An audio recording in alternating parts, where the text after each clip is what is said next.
पुनः मैं आप सबका धन्यवाद अर्पित करता हूं। आपका स्वागत करते हुए मेरी बात समाप्त करता हूं। धन्यवाद। जय हिंद, जय भारत।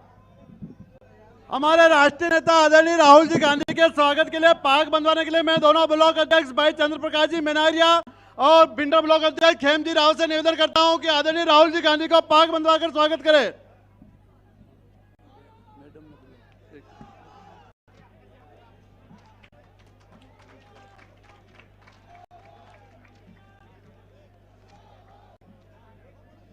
सभी कार्यकर्ताओं से निवेदन है कि मंच की व्यवस्था बनाए रखें। जिसका मैं नाम ले वही आगे आए।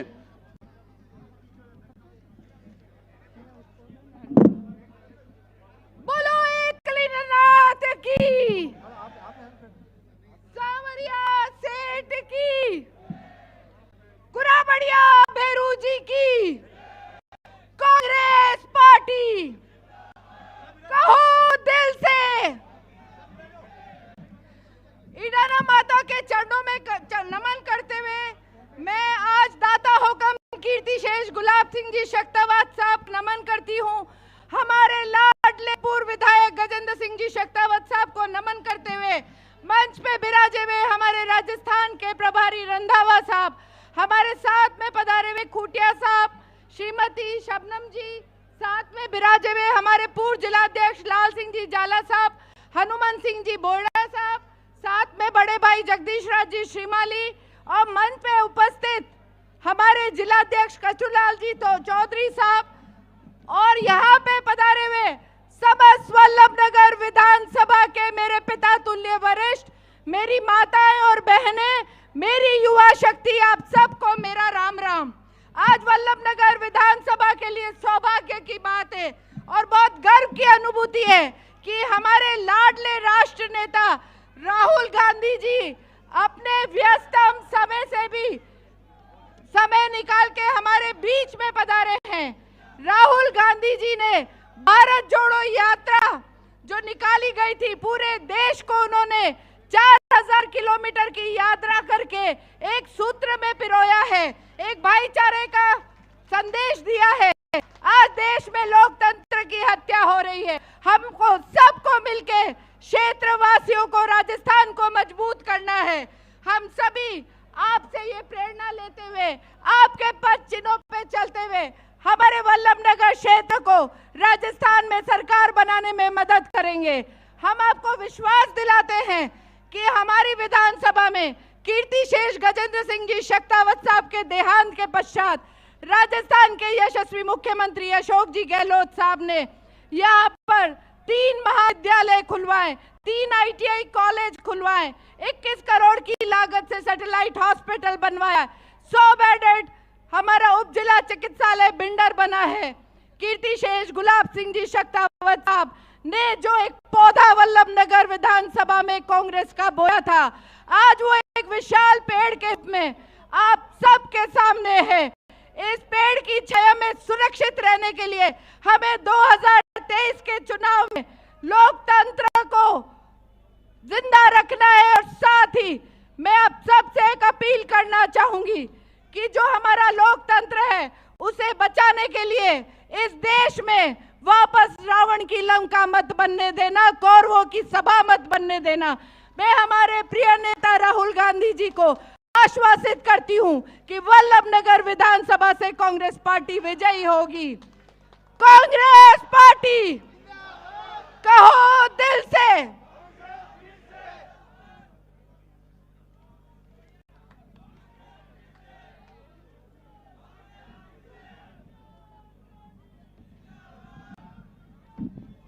मैं मंच पर सभी मंडल अध्यक्ष से निवेदन करता हूं कि हमारा जो किसानों का प्रतीक जो हल है उसका प्रतीक चिन्ह हमारे राष्ट्रीय नेता आदरणीय राहुल गांधी जी को भेंट करने के लिए आगे आए। साथ ही हमारे राजस्थान यूथ कांग्रेस के प्रदेश महासचिव यशपाल जी शंकरलाल साहब से निवेदन करता हूं कि उन्होंने जो अपने हाथ की बनाई हुई जो पेंटिंग है राहुल जी के लिए वो भेंट करने के लिए आगे आए। अगले वक्ता के रूप में मैं राज्य मंत्री जगदीश राज श्रीमाली से निवेदन करता हूं कि अपना उद्बोधन दें। ये मेवाड़ की है माटी, इसको माथे पे लगा लो, या रणवीरों की है समाधि जिस पर फूल भी चढ़ लो। ये सरजमी है सांगा की, बापा की बपोती, पन्ना, पद्मनी, प्रताप, पूंजा और भामाशाह की धरती और हम सब है मेवाड़ के वासी, तो जय एकलिंग की लगा लो, जय महाराणा प्रताप की लगा लो, जय भारत माता की लगा लो, जय कांग्रेस पार्टी की लगा लो। हमारे हिंदुस्तान के जनता के दुख दर्द के हमेशा लड़ने वाले हमारे महान नेता परम आदरणीय राहुल गांधी जी,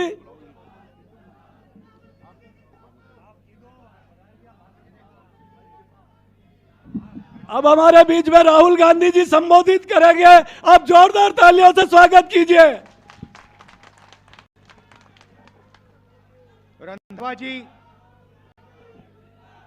गिरिजा व्यास जी, आरसी खुंटिया जी, कचरूलाल चौधरी जी, हमारी कैंडिडेट प्रीति शेखावत जी, स्टेज पे कांग्रेस पार्टी के वरिष्ठ नेता,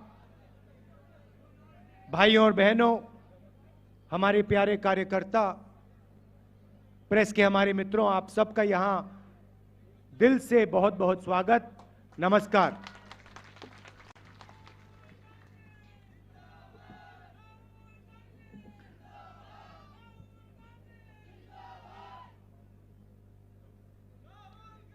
आपने देखा होगा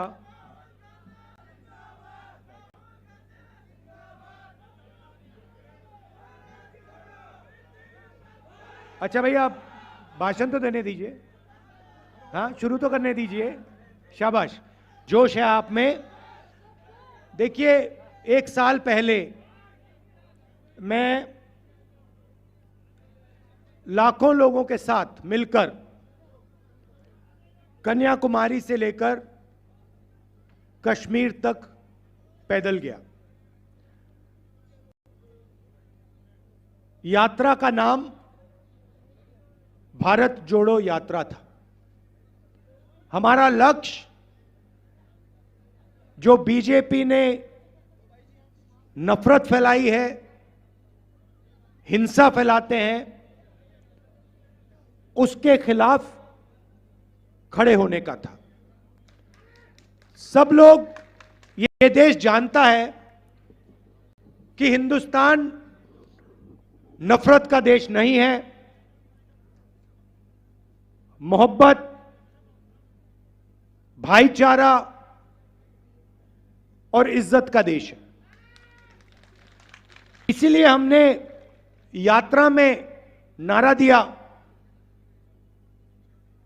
नफरत के बाजार में हमें मोहब्बत की दुकान खोलनी है।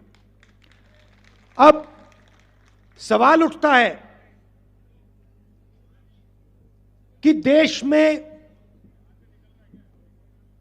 बीजेपी नफरत क्यों फैलाती है, हिंसा क्यों फैलाती है, डर क्यों फैलाती है। भाइयों और बहनों, मैं आपको आज भाषण में 2 बातें बताना चाहता हूं। नफरत का कारण बेरोजगारी और महंगाई है। बीजेपी का सिस्टम आपका ध्यान बेरोजगारी और महंगाई से हटाने के लिए नफरत पे ले जाता है। बीजेपी का लक्ष्य, आरएसएस का लक्ष्य कि हिंदुस्तान के गरीब लोगों को, मजदूरों को, किसानों को, छोटे व्यापारियों को, आदिवासियों को, दलितों को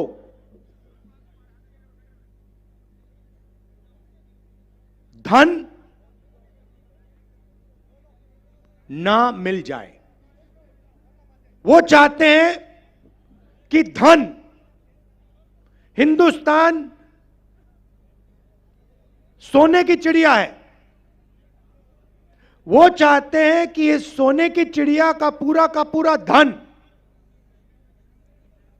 चुने हुए लोगों के हाथ में रहे, अरबपतियों के हाथ में रहे, और आदिवासी, दलित, पिछड़े लोग इस धन के बारे में सवाल ना उठाए। यहां आदिवासी बैठे हैं, हम आपको आदिवासी कहते हैं, वो आपको वनवासी कहते हैं। आदिवासी और वनवासी शब्द में क्या फर्क है? आदिवासी का मतलब वो लोग जो हिंदुस्तान के, इस धरती के, भारत माता के पहले मालिक थे। बात समझिए, बात समझिए। इस देश में जो भी जमीन है, जो भी जल है, जो भी जंगल है, वो सबसे पहले आदिवासियों का हुआ करता था। अब इस शब्द के अंदर बहुत कुछ छुपा हुआ है। अगर हम आपको आदिवासी कहते हैं और अगर हम इस बात को मानते हैं कि आप इस देश के पहले मालिक हो, तो हमें आपको जमीन का, जल का, जंगल का अधिकार देना पड़ेगा। बीजेपी ने नया शब्द निकाला, धूमधाम करके, ढोल बजा के आपको कहते हैं आप आदिवासी नहीं हो, आप वनवासी हो। वनवासी का मतलब वो लोग जो जंगल में रहते हैं। भाई और बहनों, वनवासी के कोई अधिकार नहीं है। वनवासी का मतलब आप तो जंगल में रहते हो, आपको जमीन का अधिकार थोड़ी हो सकता है। आपको जल का अधिकार, जंगल का अधिकार थोड़ी हो सकता है। आप तो जंगल में रहते हो, आप तो जानवर जैसे हो। वनवासी के ये मतलब है। मैं आपसे पूछना चाहता हूं, आपने किसी बीजेपी के नेता को किसी जानवर पर, किसी कुत्ते पर पेशाब करते हुए देखा है? कभी नहीं देखा। मगर आपने बीजेपी के एमएलए को मध्य प्रदेश में एक आदिवासी युवा के ऊपर पेशाब करते हुए देखा है। यह इनकी सोच है। आपको कहते हैं हिंदी सीखो, अंग्रेजी मत सीख लेना। मगर अगर आप बीजेपी के किसी भी नेता से पूछो, भैया आप कहते हो कि हमें अंग्रेजी नहीं सीखना, आपके बच्चे कौन से स्कूल में पढ़ते हैं? English medium. सारे के सारे बीजेपी के बच्चे, अमित शाह के बेटे, राजनाथ सिंह के बेटे, सारे के सारे इंग्लिश मीडियम में पढ़ते हैं। क्यों? क्योंकि उनको मालूम है सबसे अच्छी नौकरियां call centre, IT, software, engineering, सबसे अच्छी नौकरियों के लिए आपको अंग्रेजी बोलनी पड़ेगी। और वो चाहते हैं कि आदिवासी जंगल में रहें, बीजेपी के एमएलए उन पर पेशाब करें, वीडियो वायरल करें, और आदिवासी युवा ना पढ़ें, ना लिखें, ना अंग्रेजी बोलें। मैं चाहता हूं कि आदिवासी युवा अगर पायलट बनना चाहता है, अमेरिका में हवाई जहाज में जाना चाहता है, उसका हक बनता है। लॉयर बनना चाहता है, इंजीनियर बनना चाहता है, डॉक्टर बनना चाहता है, आप असली मालिक हो इस जमीन के, हक बनता है। कांग्रेस पार्टी पेशा कानून लाई, जमीन अधिकरण बिल लाई, ट्राइबल बिल लाई, मनरेगा लाई आपके अधिकारों की रक्षा करने के लिए, आपको अपना अधिकार देने के लिए। बीजेपी ने पैसा कानून रद्द कर दिया, जमीन अधिग्रहण बिल रद्द कर दिया, और आप पर पेशाब करके कहते हैं भैया आप लोग वनवासी हो। पहले हर भाषण में नरेंद्र मोदी आदिवासियों को वनवासी कहता था। उसके भाषण देख लीजिए, आप वनवासी हो। जैसे ही मैंने यह बात बोली कि वनवासी में और आदिवासी में फर्क है, और नरेंद्र मोदी खबरदार आपने वनवासी शब्द का प्रयोग किया, उसके बाद नरेंद्र मोदी ने वनवासी बंद कर दिया। मैं आपको बता रहा हूं, जब तक कांग्रेस पार्टी है तब तक आदिवासियों की अधिकारों की हम रक्षा करेंगे। आपके साथ खड़े होके आपके बच्चों को शिक्षा दिलवाएंगे, फ्री में स्वास्थ्य दिलवाएंगे, मुफ्त में स्वास्थ्य दिलवाएंगे, और आपका जो जमीन पर, जंगल पर, जल पर हक बनता है वो आपको दिलवाएंगे। तो ये हुई बात आदिवासियों की। अब चलिए पिछड़ों की बात करते हैं। देश में कम से कम 50% पिछड़े लोग हैं। ऑफिशियल रिकॉर्ड नहीं है, मगर लोग जानते हैं कि कम से कम 50% आबादी पिछड़ों की है। जिस दिन मैंने कहा, पार्लियामेंट हाउस में मैंने भाषण दिया और मैंने कहा कि देखिए, अगर हम पिछड़ों को, आदिवासियों को, दलितों को, गरीब जनरल कास्ट के लोगों को भागीदारी देना चाहते हैं, देश में अधिकार देना चाहते हैं, तो हमें दो चीजें पहले पता लगानी पड़ेंगी। सबसे पहले, किसकी कितनी आबादी है, आदिवासी कितने, दलित कितने, ओबीसी कितने, जनरल कास्ट के लोग कितने। सबसे पहले जाति जनगणना की जरूरत है। अगर हम अधिकार की बात कर रहे हैं, भागीदारी की बात कर रहे हैं, तो कितने लोग कौन सी जात के, कौन से समाज के हैं, वो तो पता लगाना ही पड़ेगा। इसको हम जाति जनगणना कहते हैं। और दूसरा सवाल, हिंदुस्तान का जो धन है, सोने की चिड़िया का धन है, उसका कितना भाग आदिवासियों के पास है, कितना जनरल कास्ट के पास, कितना ओबीसी के पास, कितना दलितों के पास, यह पता लगाना पड़ेगा। इसके बिना देश आगे जा ही नहीं सकता। इसके बिना भागीदारी की बात करना बिल्कुल खोखला है। अगर हमें यह नहीं मालूम कि कितना धन किसके पास है और किसकी कितनी आबादी है, तो भागीदारी की बात कैसे करेंगे। तो मैंने पार्लियामेंट में साफ कहा कि भैया, पहला कदम देश का एक्सरे करना है। जैसे किसी को चोट लगती है, डॉक्टर के पास जाते हैं, कहते हैं भैया एक्सरे कराओ, टांग टूटी नहीं टूटी, हाथ टूटा नहीं टूटा। अब लोगों को दर्द हो रहा है, देश में आदिवासियों को, दलितों को, पिछड़ों को दर्द हो रहा है, लोगों को समझ नहीं आ रही बात, दर्द क्यों हो रहा है।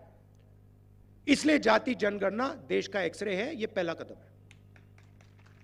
अब मैंने यह पार्लियामेंट में बोला, नरेंद्र मोदी जी जाति जनगणना करिए। यूपीए के समय हमने आंकड़े निकाले थे, देश को दिखा दीजिए।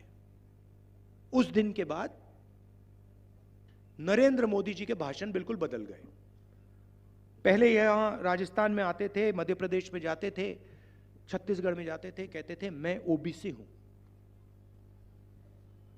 मैं ओबीसी हूं।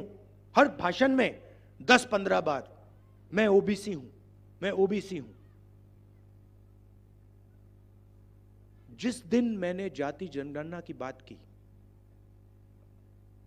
जिस दिन मैंने कहा कि ओबीसी की आबादी कितनी है, उस दिन के बाद नरेंद्र मोदी कहते हैं, भाइयों और बहनों, हिंदुस्तान में एक ही जात है, गरीब। हिंदुस्तान में ना ओबीसी, ना आदिवासी, ना दलित, सिर्फ एक जात, गरीब। एक बात उन्होंने नहीं कही कि अगर एक जात गरीब है तो दूसरी जात अरबपतियों की भी है, अदानी अंबानी की है, उनकी स्पेशल जात है। ओबीसी शब्द भूल गए। चुनाव लड़ना है तो मैं ओबीसी, भागीदारी देनी है तो एक ही जात, गरीब। अब मैं आपको आंकड़े देता हूं और इनको आप अच्छी तरह सुनिए, क्योंकि इससे आपको पूरा का पूरा हिंदुस्तान और आपसे कैसे और कितनी चोरी हो रही है वो समझ आ जाएगी। अब अच्छी तरह सुनिए। देश को एमएलए और एमपी नहीं चलाते। आप किसी भी बच्चे से पूछ लो, बेटा क्या करना चाहते हो, वो आपको कहेगा मैं आईएएस में जाना चाहता हूं, मैं आईएएस का अफसर बनना चाहता हूं। सही या गलत? सही। देश को आईएएस अफसर चलाते हैं और हिंदुस्तान की सरकार को 90 आईएएस अफसर चलाते हैं। पूरा का पूरा बजट जो होता है, पैसा होता है हिंदुस्तान का, सोने की चिड़िया का पूरा पैसा जो आता है, इसको ये 90 लोग बांटते हैं। अब सवाल उठता है कि 90 में से आदिवासी कितने, दलित कितने और ओबीसी कितने? अगर हम कहते हैं कि आदिवासियों की भागीदारी है, दलितों की भागीदारी है, पिछड़ों की भागीदारी है, तो इन 90 लोगों में से आबादी जितने अफसर हर जात के होने चाहिए। सही? अब मजे की बात सुनिए। 90 में से 3 अफसर पिछड़ी जात के हैं, मतलब पिछड़ों की आबादी 50%, मतलब कम से कम 45 होने चाहिए, और हैं कितने? 3। अच्छा, अगर 3 अफसरों के हाथ में बड़े बड़े मंत्रालय होते तो अलग बात, मगर ये जो 3 ओबीसी अफसर हैं एक कोने में बैठे रहते हैं। इनका बजट पर कोई कंट्रोल नहीं। अगर हिंदुस्तान की सरकार 100 रुपए खर्च करती है तो पिछड़े अफसर 5 रुपए पर निर्णय लेते हैं। तो नरेंद्र मोदी के ये जो शब्द हैं कि ओबीसी सरकारी खोखले हैं, और वो जाति जनगणना इसलिए नहीं कराना चाहते कि देश के ओबीसी को पता लग जाए, देश के युवाओं को पता लग जाए कि भैया हमारी आबादी तो 50% है। आबादी 50% और अफसर 3, 90 अफसर पूरा का पूरा बजट बांटते हैं।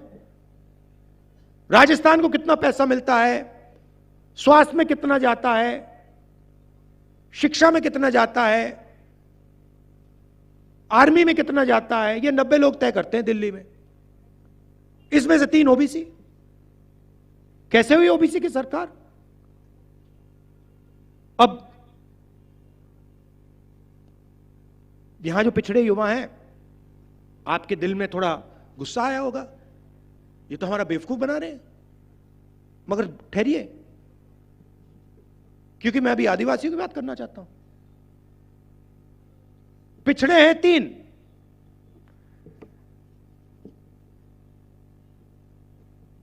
आदिवासी भी 3। मगर फर्क क्या है? जहां 100 रुपए में से पिछड़े 5 रुपए का निर्णय लेते हैं, 100 रुपए में से हमारे आदिवासी भाई बहन 10 पैसे का निर्णय लेते हैं। 10 पैसे का मतलब अगर हिंदुस्तान की सरकार 100 रुपए खर्च करती है तो आदिवासी अफसर 10 पैसे पर निर्णय लेते हैं।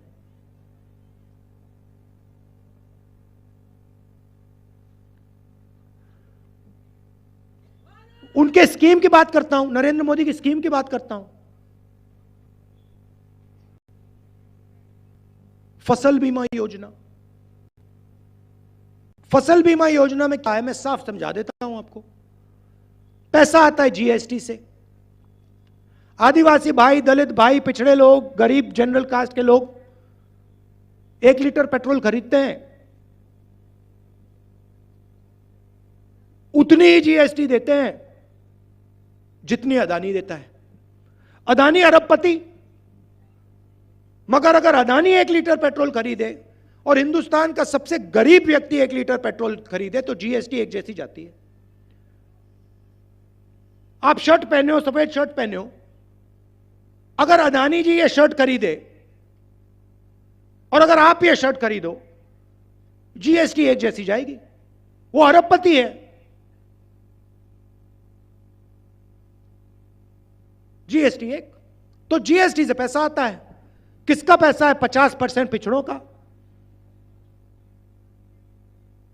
तकरीबन 15% दलितों का, तकरीबन 12% आदिवासियों का। तो फसल बीमा योजना आपको समझा देता हूं।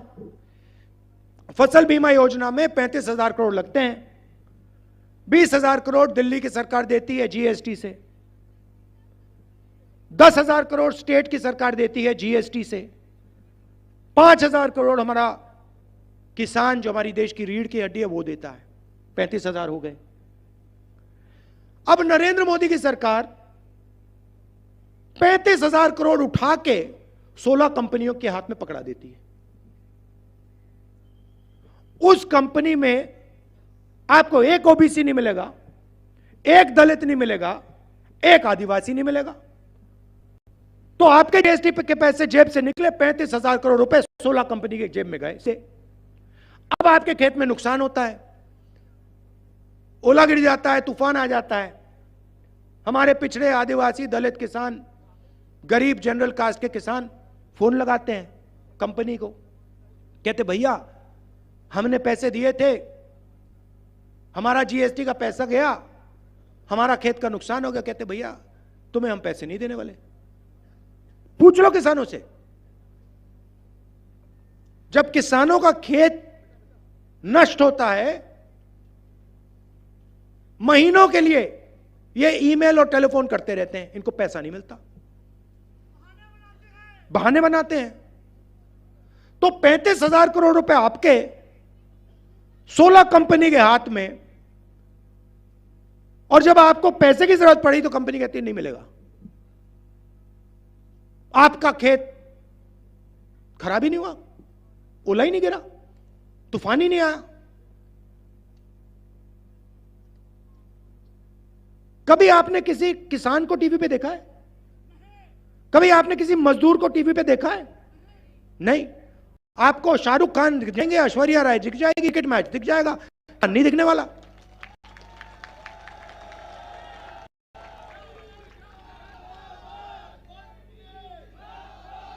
उधर मजदूर फंसे हुए हैं उत्तराखंड में, मजदूर फंसे हुए हैं उत्तराखंड में, जमीन के नीचे धंसे हुए हैं। 24 घंटा मीडिया क्रिकेट की बात कर रही है, अच्छी बात है, 2 मिनट उनको भी दे दो, 2 मिनट हमारे मजदूरों को भी दे दो। तो मेरा कहना है, मीडिया में नरेंद्र मोदी का 24 घंटे चेहरा आता है। क्यों आता है?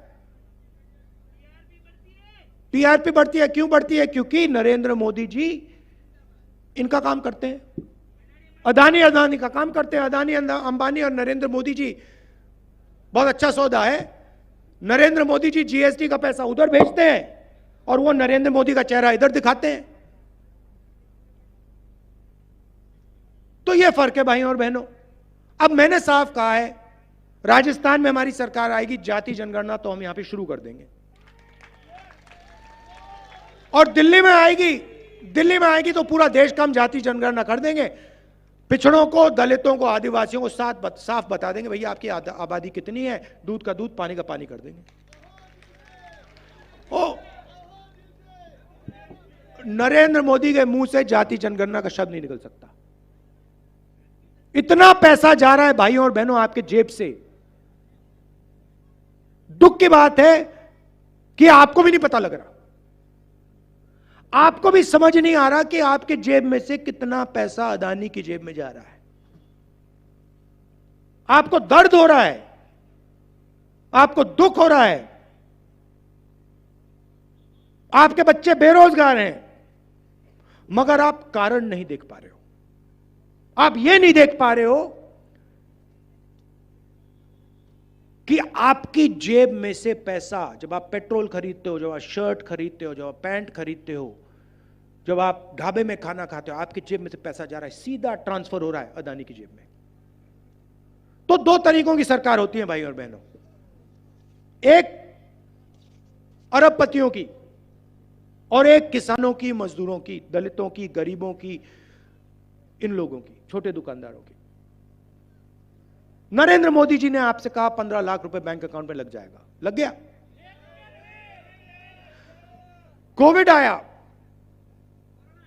सॉरी कोरोना, नरेंद्र मोदी जी ने आपको नचा दिया, सबको नचा दिया। चलो भैया थाली बजाओ, भाई थाली बजाओ, थाली बजाओ। कोविड फैल रहा है, कोविड, ठहर जाओ भैया, कोविड फैलता कैसे है? जब लोग एक दूसरे के पास आते हैं। नरेंद्र मोदी जी ने भीड़ में थाली बजवा दी, कोरोना को फैला रहे हैं, पूरा देश थाली बजा रहा है वहां पे, टीवी पे। दूसरी तरफ नरेंद्र मोदी जी कहते हैं ठीक है भैया, थाली ने नहीं काम किया, बहुत सारे लोग मर गए, चलो मोबाइल फोन की लाइट जलाओ। सच्चाई है, आप हंस रहे हो, सच्चाई है। मतलब ड्रामा है। आपका ध्यान कभी उधर जाएगा, कभी इधर जाएगा। जेब कतरा क्या करता है? जेब कतरा भैया पहले आपका ध्यान उधर करता है, भैया उधर देख, वो आपका ध्यान उधर करता है, दूसरी साइड से बंदा आके जेब काट देता है। तो नरेंद्र मोदी जी का काम आपका ध्यान इधर उधर करने का है, पीछे से अदानी जेब काट देता है। टीम है। आप लोग क्या करते हो भैया? आपको कहते हैं भैया हिंदू मुस्लिम, हिंदू मुस्लिम, आप कहते हैं हिंदू मुस्लिम, पीछे से अदानी ने जेब काट ली। आपको कहते हैं देखो ऐश्वर्या राय नाच रही है, पीछे से जेब काट दी। कहते देखो भैया क्रिकेट चल रहा है, पीछे से जेब काट दी। वो देखो भैया शाहरुख डांस कर रहा है, वो जेब काट दी। ये हो रहा है। मैं आपको बता रहा हूं, पैसा आपका है, उस पर हक आपका बनता है। एकत्रित हो लो, एक साथ खड़े हो लो, सारा का सारा पैसा मिल जाएगा।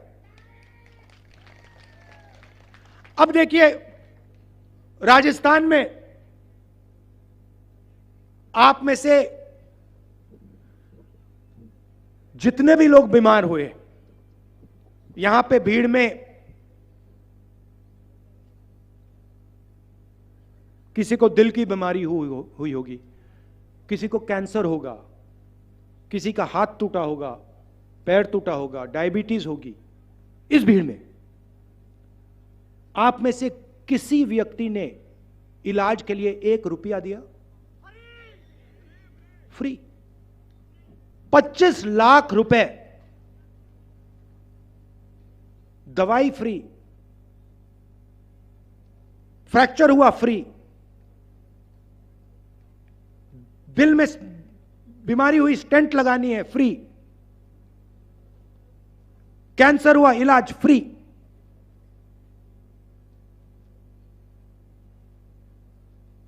% फायदा पिछड़ों को, 12% आबादी आदिवासियों की देश में, तो पैसा किसको जा रहा है? पिछड़ों को जा रहा है, आदिवासियों को जा रहा है, दलितों को जा रहा है, गरीब जनरल कास्ट के लोगों को जा रहा है। सीधी सी बात है। आप मुझे बताओ, हमारी जो स्वास्थ्य का स्कीम है राजस्थान में, इसमें अदानी को कहां पैसा मिल रहा है? 1 रुपया नहीं मिल रहा। हमने भोजन का अधिकार दिया, मनरेगा दिया, जमीन अधिकरण बिल लाए, इसमें से मुझे बता दो अदानी जी को कितने पैसे मिले? जमीन अधिकरण बिल से नुकसान हुआ, मनरेगा में एक, अच्छा अगर वो मजदूरी करेगा तो मिलेगा, मजदूरी करने वाला नहीं है, वो करेगा बेहोश हो जाएगा, 15 मिनट में बेहोश हो जाएगा, लेट जाएगा, उसको पानी पिलाना पड़ेगा। तो हमारे सारे के सारे स्कीम किसानों को, दलितों को, आदिवासियों को, पिछड़ों को, गरीब जनरल कास्ट के लोगों को मदद करने की स्कीम है। उनके सारे के सारे स्कीम अदानी जी वाले स्कीम है। मोदी जी कहते हैं मोदी की गारंटी। मोदी की गारंटी मतलब अदानी की गारंटी। मोदी की गारंटी है कि भैया मैं आपका ध्यान भटका दूंगा, और पीछे से अदानी जी जेब काट देंगे। यह नरेंद्र मोदी की गारंटी है, और पूरा देश जानता है। हमारी साथ गारंटी है कांग्रेस पार्टी की। राजस्थान में सबसे पहले राजस्थान के हर घर में एक महिला को 10,000 रुपए साल के बैंक अकाउंट में सीधे, 1 रुपया अदानी को नहीं, इसमें से 1 रुपया अदानी को नहीं जाएगा। गैस सिलेंडर नरेंद्र मोदी शिकायत करते थे 400 रुपए का हो गया, आज कितने का है? 1200 रुपए का कर दिया उन्होंने। चुनाव के बाद 500 रुपए का हम कर देंगे, 1 रुपया अदानी को नहीं। मैंने गहलोत जी से कहा है ये जो आपका इलाज है 25 लाख है, इसको आप थोड़ा और बढ़ाइए, चुनाव के बाद वो हो जाएगा। 1 रुपया अदानी को नहीं। शिक्षा में हमने अंग्रेजी स्कूलों का जाल फैला दिया। वो कहते हैं हिंदी सिखाओ, अंग्रेजी मत सिखाओ। हम कहते हैं हिंदी भी सीखो, अंग्रेजी भी सीखो। हिंदी राजस्थान में बात करो, हिंदी से हिंदी का प्रयोग राजस्थान में करो, यूपी में करो। मगर कोई विदेश का टूरिस्ट आता है राजस्थान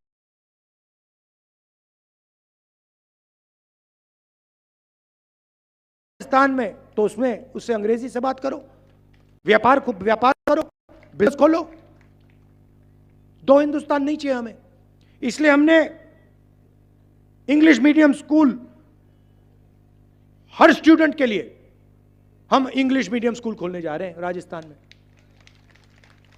और फ्री में हम गवर्नमेंट कॉलेज में लैपटॉप देते हैं। नरेंद्र मोदी जी ने सरकारी ऑफिसर्स का ओपीएस बंद कर दिया। ओल्ड पेंशन स्कीम जो था हमने फिर से लागू कर दिया। उसमें से 1 रुपया अदानी को नहीं जाता। अग्निवीर जैसे स्कीम लाते हैं अदानी को फायदा पहुंचाने के लिए। हमारे युवा सुबह उठते हैं 4 बजे, देश की रक्षा करने के लिए उठते हैं। लाखों युवा उठते थे, वर्जिश करते थे आर्मी का टेस्ट पास करने के लिए।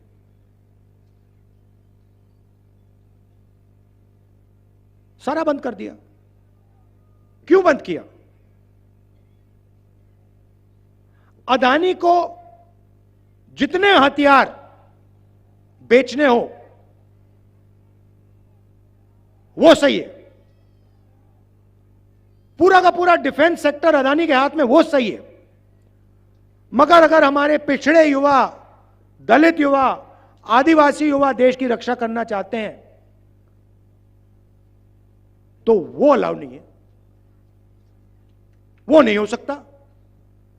हम तो अग्निवीर स्कीम चलाएंगे। हर भाषण में नरेंद्र मोदी कहते हैं अग्निवीर का फायदा है। क्या फायदा है? नुकसान है। गरीब युवाओं का नुकसान है, अदानी का फायदा है। तो हर स्कीम में वो अरबपतियों की मदद करते हैं, हर स्कीम में हम गरीबों की, किसानों की, मजदूरों की मदद करते हैं। ये फर्क है। अब याद रखिए, हमने जो भी किया है, बीजेपी की सरकार आई वो सारा का सारा उठा के ले जाएंगे। 25 लाख रुपए जो आपका स्वास्थ्य में हम देते हैं वो सारा अदानी को जाएगा। ओपीएस स्कीम गायब हो जाएगा, अंग्रेजी स्कूल बंद हो जाएंगे, किसान का कर्जा माफ नहीं होगा, सारा का सारा फायदा 2-3 लोगों को जाएगा। निर्णय आपको लेना है। कांग्रेस पार्टी को जिताइए, गरीबों की, पिछड़ों की, दलितों की, आदिवासियों की, गरीब लोगों की सरकार बनाइए, छोटे दुकानदारों की सरकार बनाइए। आप सब आए, इतने प्यार से आपने मेरी बात सुनी, दिल से आपका धन्यवाद करता हूं। नमस्कार, जय हिंद।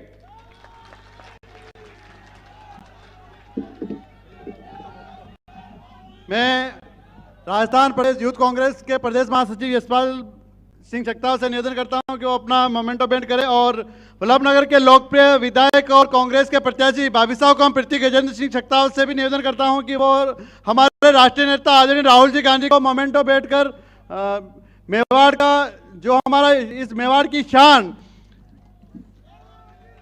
महाराणा प्रताप का